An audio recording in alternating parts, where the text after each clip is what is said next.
Bonjour à tous, merci de continuer à vous abonner à cette chaîne et d'appuyer naturellement sur la petite cloche pour recevoir les notifications des nouvelles vidéos. Aujourd'hui c'est le 9 mai, fête de l'Europe. Les européistes exultent, c'est leur jour. Ils célèbrent une déclaration de Robert Schuman le 9 mai 1950, déclaration sur le charbon et l'acier. Que voulez-vous, chacun ses amusements. Bon, enfin nous pour l'occasion aussi on va faire sa fête à l'Europe et je vous ai préparé une vidéo spéciale, un bêtisier des meilleures ou des pires citations des européistes. Vous allez voir, ce sont des personnes que vous connaissez. Les citations sont souvent drôles, fantasques, pour les diffuser facilement autour de vous, mais aussi très souvent inquiétantes, inouïes, voire effrayantes. En tout cas, toujours révélatrices de ce qu'est le projet européiste. Car c'est vrai que dans cette crise du coronavirus, s'il y a bien un enseignement, c'est la faillite totale de l'Union européenne, qui non seulement s'est révélée complètement nulle dans la crise, mais aussi qui nous a rendus très vulnérables face à elle. Elle est probablement responsable d'une flambée de la mortalité dans nos pays et donc de son cortège de drames humains, économiques et sociaux qui nous affligent. Nous allons donc dans cette vidéo faire tomber les masques des européistes. Il ne nous restera plus ensuite qu'à mettre en place la distanciation politique par rapport à l'Union européenne et pour cela d'utiliser le meilleur geste barrière qui soit face au virus européiste, le Frexit. Allez, bon bêtisier. J'ai classé les citations en 5 catégories dans cette vidéo. On va commencer par la catégorie chantage et menaces. Il y aura la catégorie promesses délirantes. Les européistes sont très forts là-dessus. Dictature assumée, mépris des peuples. Et puis une dernière catégorie un peu fourre-tout que j'ai nommée insolite. Vous allez voir, c'est pas mal. Puis on revient juste après pour tirer 2-3 enseignements de tout ça. Chantage, menace.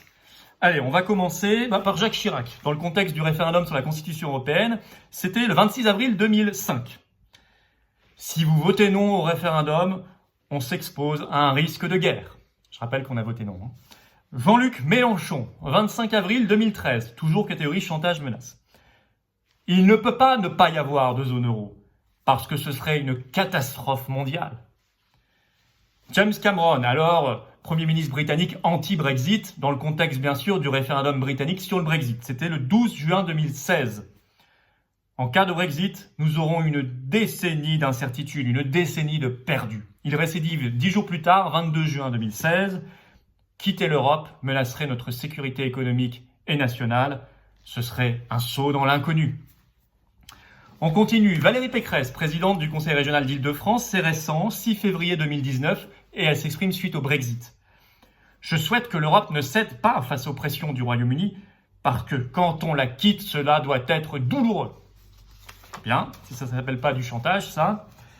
On continue. Michel Rocard, cette fois c'était dans le contexte du référendum en France sur le traité de Maastricht, et c'était le 17 septembre 1992. Michel Rocard, ancien Premier ministre.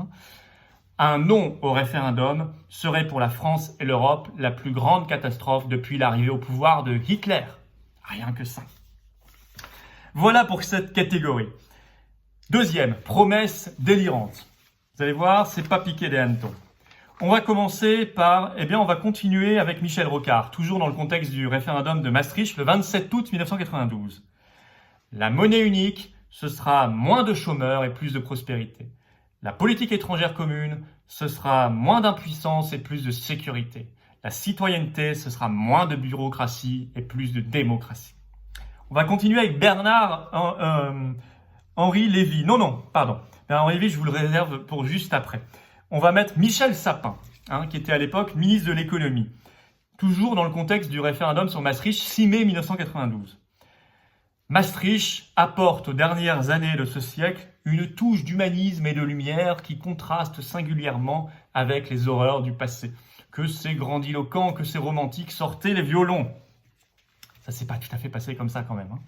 Valéry Giscard d'Estaing, ancien président de la République, toujours sur le référendum sur Maastricht, 30 juillet 1992. Si le traité est en application, ce sera une croissance économique plus forte et donc un emploi amélioré. Michel Sapin, 20 août 1992, toujours sur Maastricht. Le traité se traduira par plus de croissance, plus d'emplois et plus de solidarité. Martine Aubry, toujours dans le même contexte, 12 septembre 1992. L'Europe, ce sera plus d'emplois, plus de protection sociale et moins d'exclusion. Ils n'ont pas beaucoup d'imagination, nos européistes. Toujours les mêmes promesses fallacieuses qui, malheureusement, ne se sont jamais révélées exactes, au contraire. Bernard Kouchner, toujours dans le même contexte, 8 septembre 1992. Vous allez voir, là, c'est quand même assez hallucinant. Avec Maastricht, on rira beaucoup plus. Bon, je ne sais pas si on a ri beaucoup. Voilà pour les promesses délirantes. On continue avec la catégorie suivante, dictature assumée. Et c'est, je crois, extrêmement révélateur là, de ce qu'est le projet européiste et de comment il fonctionne et il s'impose au peuple. On commence par Jacques Delors, qui a été pendant longtemps président de la Commission européenne, et qui s'adresse, dans le contexte du référendum sur Maastricht le 29 août 1992, aux partisans du non. Il n'y a pas de place pour de tels discours. Messieurs, ou vous changez d'attitude, ou vous abandonnez la politique. Ça, c'est de la dictature assumée. On continue. Jean-Claude Juncker, il était alors président de la Commission européenne. Il s'exprime en janvier 2015, après la victoire de Syriza en Grèce, vous savez, de Tsipras. Il ne peut pas y avoir de choix démocratique contre les traités européens. Et ça, je crois que ça mérite d'être encadré. Il ne peut pas y avoir de choix démocratique contre les traités européens. Jean-Claude Juncker, janvier 2015, dictature assumée. Je crois une phrase qui révèle absolument tout ce qu'est l'Union européenne dans la tête des européistes. On continue avec Angela Merkel, chancelière allemande. C'était le 21 avril 2013. Les membres de la zone euro doivent se tenir prêts à céder leur souveraineté. Au moins c'est clair. On continue. Jean-Luc Dehaene, vous ne le connaissez peut-être pas, il a été Premier ministre belge pendant quasiment toutes les années 90 et il s'exprime dans le contexte en France du référendum sur la Constitution européenne et c'était en juillet 2004. Si la réponse au référendum est non, il faudra recommencer le vote, car il faut absolument que ce soit oui. C'est comme ça que raisonnent les européistes. Helmut Kohl, qui avait dit en 2002, et ça a été révélé en 2013, mes citations qu'il a confirmées. Helmut Kohl, ancien chancelier allemand, bien sûr. Sur l'euro, j'ai agi comme un dictateur. Je savais que je ne pourrais jamais gagner un référendum en Allemagne. Nous aurions perdu un référendum sur l'introduction de l'euro. J'ai agi en dictateur. Je crois que c'est clair. Voilà pour cette catégorie. On continue avec celle relative au mépris des peuples, autre constante des européistes. On commence. Michel Rocard, cette fois, dans le contexte du traité de Maastricht, le 28 juillet 1992. Ce qui n'était pas prévu, c'est que les peuples puissent refuser ce que proposent les gouvernements. On continue. Jean-Pierre Raffarin, ancien Premier ministre français, suite au Brexit. La ligne de front de la raison n'existe plus depuis le Brexit. On va continuer avec, François Hollande, pourquoi pas. Il n'était pas encore président de la République et c'était dans le contexte du référendum en France sur la Constitution européenne, c'était le 22 novembre 2004. Beaucoup de gens ne comprennent toujours pas l'Europe. Et ce que les gens ne comprennent pas bien, ils ne le votent pas bien. Bon, pas mal non plus en termes de mépris pour le peuple. Et on va continuer et terminer par cette catégorie un peu fourre-tout que j'ai appelée insolite. Vous allez voir, c'est intéressant. Et là, on va commencer par Bernard-Henri Lévy, je vous l'avais promis.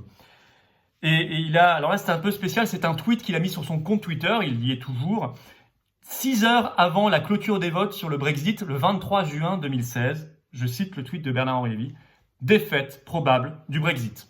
On voit là un visionnaire, 6 heures avant. On va continuer avec, dans la catégorie insolite, Harlem Désir, qui était alors, je crois, premier secrétaire ou un responsable national important du Parti socialiste dans le contexte du référendum sur la Constitution européenne. C'était le 21 octobre 2004. L'Europe est la plus belle nouvelle de l'histoire de l'humanité. Que c'est joli. Catégorie insolite, Valéry Giscard d'Estaing, toujours dans le contexte de ce référendum sur la Constitution européenne, 21 avril 2005. Sur le social, dans le traité, il n'y a pas grand-chose. Mais ce pas grand-chose n'est pas à négliger.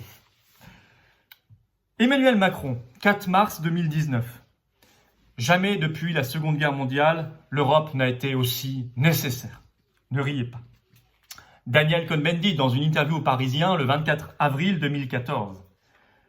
Le vote du Parlement européen pour l'ouverture des négociations sur l'adhésion de la Turquie à l'Europe en 2004 m'a rendu fier. C'est bien. François Fillon, 2013. La souveraineté nationale, elle s'exprime désormais dans l'Europe. Voilà pour ces citations.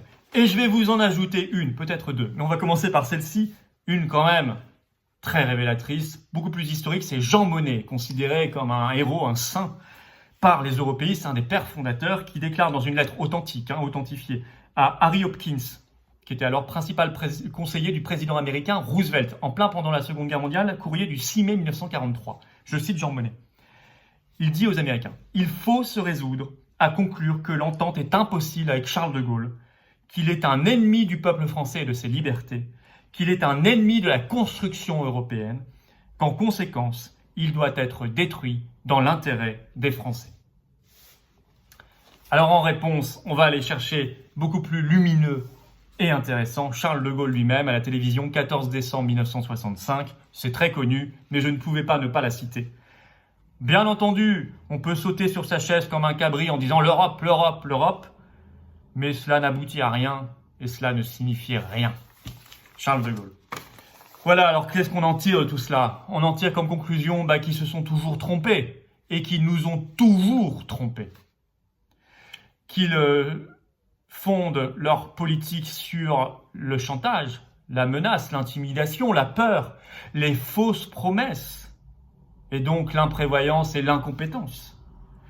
Face à cela, que doit-on faire? Et dans le contexte encore plus affirmé de la crise du coronavirus, quitter cette structure mortifère, faire le Frexit, quitter l'Union européenne et l'euro, raffermir notre conscience patriotique, raffermir notre projet national, avoir un projet ouvert, mondial pour notre pays, la France, et laisser de côté ces chimères de l'Union européenne par une décision claire et radicale que nous devrons prendre juste après la crise, en tout cas faire pression massivement en ce sens, le Frexit.